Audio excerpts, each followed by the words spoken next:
What's up, guys? Welcome back to the channel. As always, I'm your co-host Donovan Quick, and today we got some injury updates for y'all.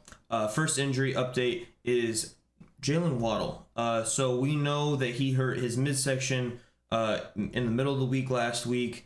We weren't sure if it was his ribs. We weren't sure what it was, and we just know that he landed on the football and waddled off the field. Yes, I'm using jokes.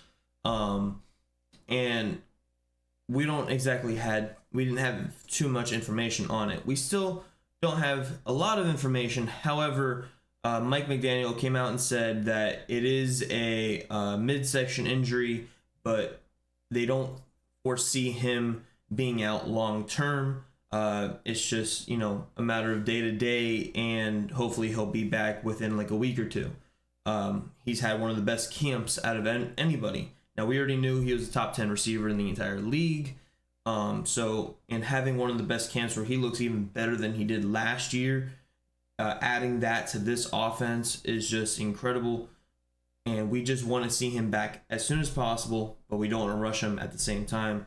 And that's exactly what it seems like the Dolphins are doing with almost all their injuries. Anything that's really like minor, they just want to hold them out, make sure that they're 100%, because they already know what they can do. They already have their minds up through training camp and all these practices. The games are really just like a go out there and change my mind kind of thing, as well as get up to game speed. So they don't really. He probably won't play any of preseason, in my opinion. Don't think Tyreek Hill will either. Maybe if they do, it's gonna be 1 or 2 series. But looks like he'll be back within a week or two. The other injury is Cam Smith. There's not a lot to know right now on his timetable. We'll know more tomorrow about it. However, we know it's a shoulder injury. Now we know, so he was flexing his arm quite a bit. Daniel, I'm going to mispronounce your last name, buddy. Olufisi from the Miami Herald tweeted about, he was flexing his right arm multiple times in the game, and then after getting that pass breakup in the end zone, or technically that was Keydron Smith, but he helped out to end one of the Atlanta Falcons' drives.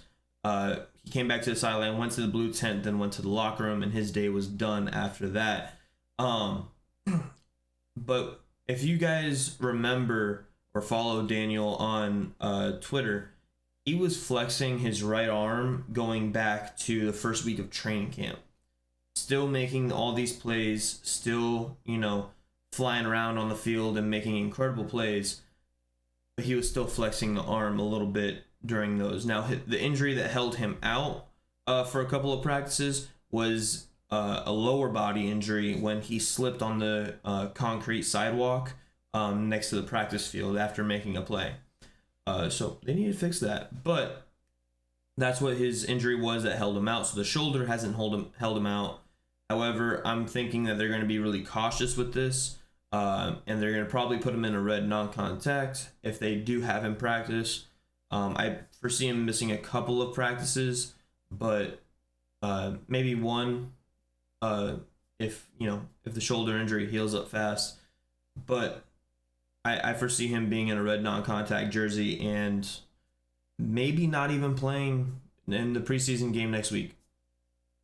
We will see. Once I have updates on that, I will tell y'all. But that's the injury updates I got for y'all right now.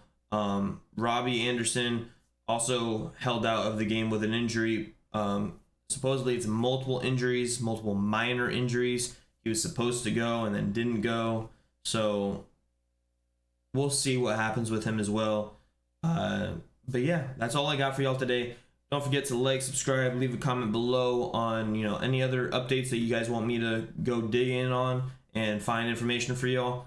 I'll do it. Just let me know. Deuces.